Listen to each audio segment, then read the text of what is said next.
Hello नमस्कार दोस्तों, मैं मुन्नी लाल सरोज अब आपको लेकर आया हूँ कोण के बारे में। कोण क्या होता है?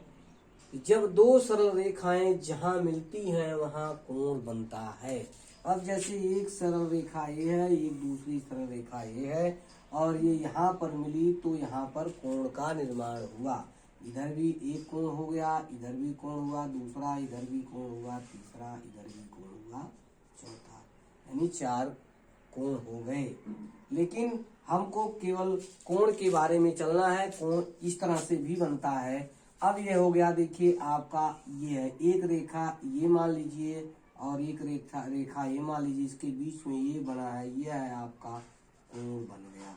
इस तरह कोण आप गोला प्रकार से भी और कोण का निर्माण कर सकते हैं, चांदे से भी कोण का निर्माण कर सकते हैं। तो इसी के बारे में यह कोण बनना है। कौन कोण कितने अंश का होगा इसके बारे में हम आगे ऊपर लिखे हैं, उसको ध्यान से आप लोग देखिएगा।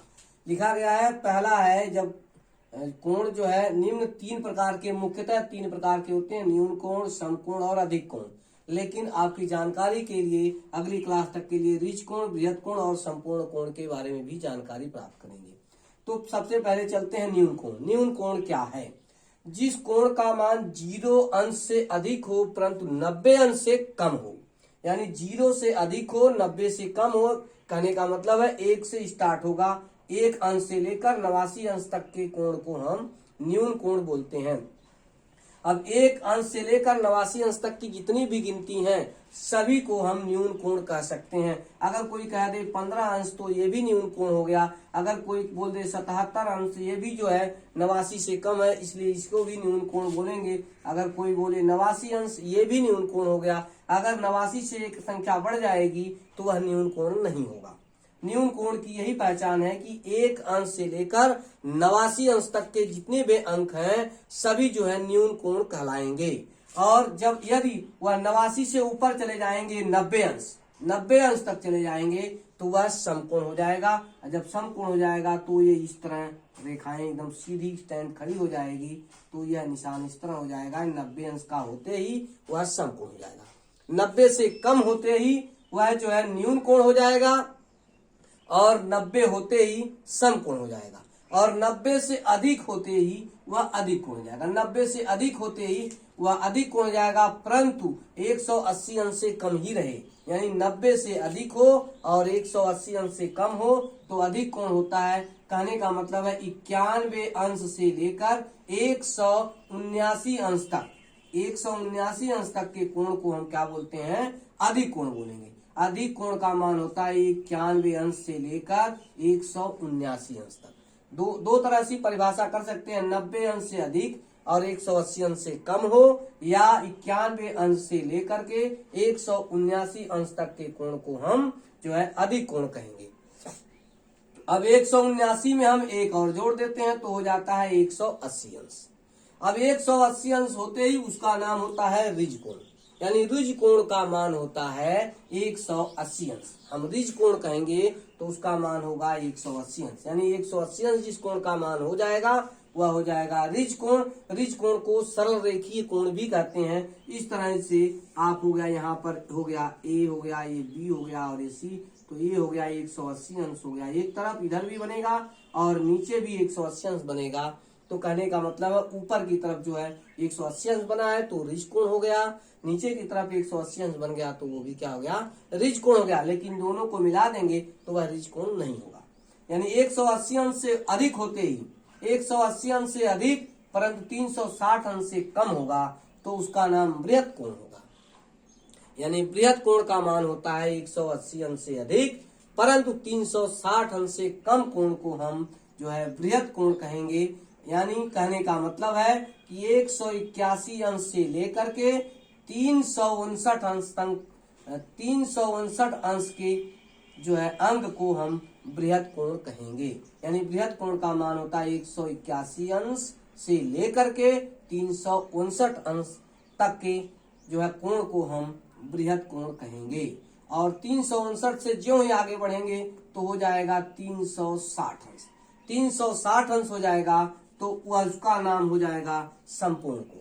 यानी 360 अंश होते ही, जैसे यह जो है रेखा घूमते घूमते चली गई, फिर इसी पर चली जाएगी, ये इसी पर रेखा चली गई, दोनों रेखाएं इसी पर हो गई, तो इस कोण का मान हो गया 360 अंश। तो जब 360 हो जाएगा तो उसे हम संपूर्ण कोण की संज्ञा देंगे। कहने का मतलब है कि जिस कोण का मान 1 अंश से 89 अंश तक का होगा तो उसे न्यून कोण कहेंगे, और जिस कोण का मान 90 अंश हो जाएगा उसे समकोण कहेंगे, और जिस कोण का मान 191 से लेकर 179 तक रहेगा तो उसे अधिक कोण कहेंगे, और जिस कोण का मान 180 अंश हो जाएगा उसे हम ऋजु कोण कहेंगे, और जिस कोण का मान 181 अंश से लेकर 359 तक हो जाएगा तो उसे हम बृहद कोण कहेंगे, और जिस कोण का मान 360 अंश हो जाएगा तो उसे हम संपूर्ण कोण कहेंगे। यानी कोणों के बारे में आप लोग समझ गए हैं। हम देखिए लिखते हैं, और इसके बारे में थोड़ा सा जानकारी इसके बारे में आप लोग बताइए। और देखिए ये कौन सा कोण है, ये आपका 75 अंश, और ये हो गया ये 90 अंश, और ये हो गया 79 अंश, ये हो गया 105 अंश, ये हो गया 110 अंश, ये हो गया 91 अंश, ये हो गया 89 अंश, ये हो गया 120 अंश, और ये हो गया 1 अंश। यह कोण कौन कौन से कोण हैं। अब इसके बारे में जानकारी आप थोड़ा सा देखिए, ध्यान से देखिएगा। देखने के बाद फिर इसको हल करिए, इसके बाद मैं बता रहा हूँ। यानी इस कोण को आप देखिए और इसके बाद इससे टैली करिए। अब टैली करने के बाद देखिए आप कौन सा कोण के बारे में क्या कर रहे हैं। अब देखिए यह 1 अंश है, 1 अंश ये कौन सा कोण हो जाएगा। देखिए 1 अंश से लेकर 89 अंश तक ये कौन सा कोण हो गया, ये न्यून कोण हो गया, ये आपका न्यून कोण हो गया। अब इसके बाद इसके बारे में बताइए, ये 59 अंश है, ये कौन सा कोण होगा। आप पहले इसको बताइए, इसके बाद मैं बता रहा हूँ। हाँ, ये भी आपका न्यून कोण ही होगा क्योंकि ये 89 अंश से कम है। देखिए 1 अंश और 89 अंश तक के कोण को हम न्यून कोण कहते हैं, ये भी आपका न्यून कोण है। और इस पर आइए चर्चा करें। 360 अंश, 360 अंश ये कौन सा कोण हो गया बताइए। ये 360 अंश होते ही इसका नाम है संपूर्ण कोण। देखिए 360 अंश होते ही इसका मान हो गया, इसको बोलते हैं संपूर्ण कोण। अब आइए 180 अंश, 180 अंश कौन सा कोण हुआ। आप 180 अंश पर देखिए कौन सा कोण हो सकता है, इसको ध्यान से आप देखिए। 180 अंश कोण ये है आपका, ये ऋजु कोण है, इसको बोलते हैं आप ऋजु कोण। बहुत सही। अब आइए 75 अंश, इसको आप बताइए 75 अंश ये कौन सा कोण होगा। यह आपका जो होगा न्यून कोण होगा क्योंकि यह 90 अंश से कम है। और ये 90 अंश का हो गया। देखिए 90 अंश आते ही आप सीधा कहिए कि 90 अंश आते ही ये समकोण है। और देखिए ये 79 अंश है, 90 से फिर कम हो गया तो यह हो गया आपका जो है न्यून कोण हो गया। ये देखिए 90 अंश से अधिक हो गया लेकिन 180 अंश से कम है। अब इस कोण का नाम हो गया अधिक कोण। ये भी देखिए अधिक कोण हो गया, और ये भी देखिए 90 अंश से अधिक हो गया, इसलिए यह भी जो आपका अधिक कोण हो गया।